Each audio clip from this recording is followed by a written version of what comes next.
എൻ്റെ കൂട്ടുകാരിയുടെ അച്ഛനെതിരെ POCSO case കൊടുക്കാൻ എനിക്ക് മാനസിക ബുദ്ധിമുട്ടുണ്ട്.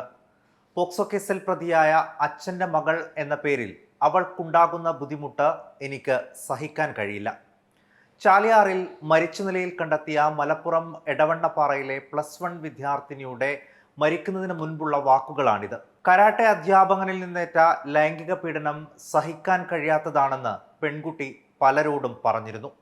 കരാട്ടെ അധ്യാപകനായ സിദ്ദിഖ് അലിയാണ് ഇപ്പോൾ പ്രതിസ്ഥാനത്ത്. വെറും അധ്യാപകൻ മാത്രമല്ല, സ്വന്തം കൂട്ടുകാരിയുടെ അച്ഛനിൽ നിന്നാണ് ഈ ദുരനുഭവം അത്രയും ഏൽക്കേണ്ടി വന്നത്. മാനസികമായി തകർന്ന പെൺകുട്ടി സ്കൂൾ കൗൺസിലിങ്ങിനിടെ എല്ലാം തുറന്നു പറഞ്ഞു. അങ്ങനെയാണ് പുറം ലോകം ഇക്കാര്യം അറിയുന്നത്. പിന്നീട് പുറത്തു വന്നത് അത്രയും ഞെട്ടിപ്പിക്കുന്ന വിവരങ്ങൾ. ഈ പെൺകുട്ടി മാത്രമല്ല, പല പെൺകുട്ടികളും ഇയാളുടെ ക്രൂരതയ്ക്കിരയായി. താൻ ഗുരുവും ദൈവവുമാണെന്നും ശരീരവും മനസ്സും ഗുരുവിൻ്റെ തൃപ്തിക്കായി സമർപ്പിക്കണമെന്നും കുട്ടികളെ പറഞ്ഞു വിശ്വസിപ്പിക്കുകയാണ് സിദ്ദിഖ് അലി ചെയ്തിരുന്നത്. നേരത്തെയും ഇയാൾ സമാനമായ കുറ്റകൃത്യം ചെയ്തിരുന്നു. എന്നാൽ വേണ്ട വിധത്തിലുള്ള അന്വേഷണം നടക്കാത്തത് മൂലം ആ കേസ് എങ്ങും എത്തിയിട്ടില്ല. സ്കൂൾ കൗൺസിലിങ്ങിനിടെ ദുരനുഭവം പങ്കുവച്ചിട്ടും സഹോദരിമാരോടും അധ്യാപകരോടും എല്ലാം തുറന്നു പറഞ്ഞിട്ടും ഈ 17-കാരിക്ക് വേണ്ടി നമ്മുടെ സംവിധാനങ്ങൾക്ക് എന്തു ചെയ്യാൻ കഴിഞ്ഞു?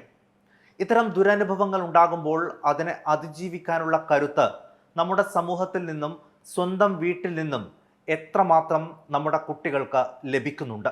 15 വയസ്സുള്ള പെൺകുട്ടിയെ തിരുവല്ലയിൽ നിന്ന് കാണാതായെന്ന വാർത്ത പുറത്തു വന്നത് ഇന്നലെയാണ്.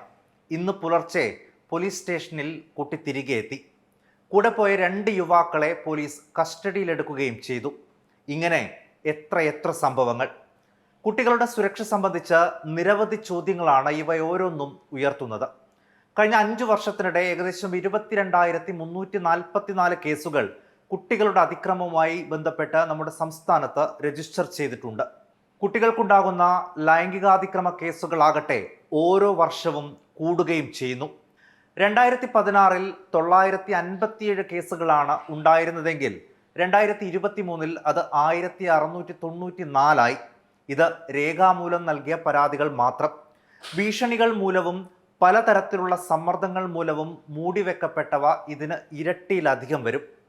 പോക്സോ നിയമങ്ങൾ കടുപ്പിച്ചിട്ടും ഇത്തരത്തിലുള്ള കുറ്റകൃത്യങ്ങളിലുണ്ടാകുന്ന വർധനവ് തുടരുക തന്നെയാണ്.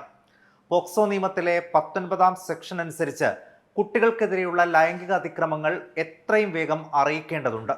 ഇത് റിപ്പോർട്ട് ചെയ്യാതിരിക്കുന്നത് പോക്സോ നിയമത്തിലെ സെക്ഷൻ 21 അനുസരിച്ച് 1 വർഷം തടവ് കിട്ടുന്ന കുറ്റമാണ്. എന്നിട്ടും പല കുറ്റകൃത്യങ്ങളും പുറത്തറിയാതെ മാഞ്ഞു പോകുന്നു. സകലയിടത്തും പ്രതീക്ഷ നഷ്ടപ്പെടുമ്പോഴാണ് മരണമെന്ന വഴി കുട്ടികൾക്ക് പോലും തിരഞ്ഞെടുക്കേണ്ടി വരുന്നത്. ഇനിയെങ്കിലും കുട്ടികൾക്കെതിരായ ലൈംഗിക പീഡനത്തിനെതിരെ മൗനം വെടിഞ്ഞേ പറ്റൂ. ഇതിനെ നേരിടാനുള്ള പിന്തുണ ആദ്യം കിട്ടേണ്ടത് സ്വന്തം വീട്ടിൽ നിന്നാണ്. ഉറ്റവർ മൗനത്തിലായാൽ അത് പീഡനം നടത്തിയയാളെ സംരക്ഷിക്കാനും പീഡനം ആവർത്തിക്കാനും മാത്രമേ സഹായിക്കൂ. എടവണ്ണപ്പാറയിലെ പ്രതിയായ കരാട്ടെ അധ്യാപകന് ആദ്യ പരാതിയിൽ തന്നെ കനത്ത ശിക്ഷ വാങ്ങിക്കൊടുക്കുവാൻ കഴിഞ്ഞിരുന്നുവെങ്കിൽ വീണ്ടും ഈ കുറ്റകൃത്യം ഒരുപക്ഷെ ആവർത്തിക്കില്ലായിരുന്നു.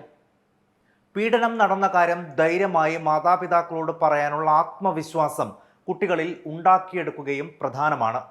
വീട് വിട്ടുപോകുന്ന കുട്ടികളുടെ എണ്ണം കൂടുന്നു എന്ന വസ്തുതയും കേരളം ആഴത്തിൽ പരിശോധിക്കേണ്ട സമയം അതിക്രമിച്ചിരിക്കുന്നു. അതിന് പ്രേരിപ്പിക്കുന്നത് എന്ത് എന്നതിലാണ് ഇനി തിരുത്തൽ വരുത്തേണ്ടത്.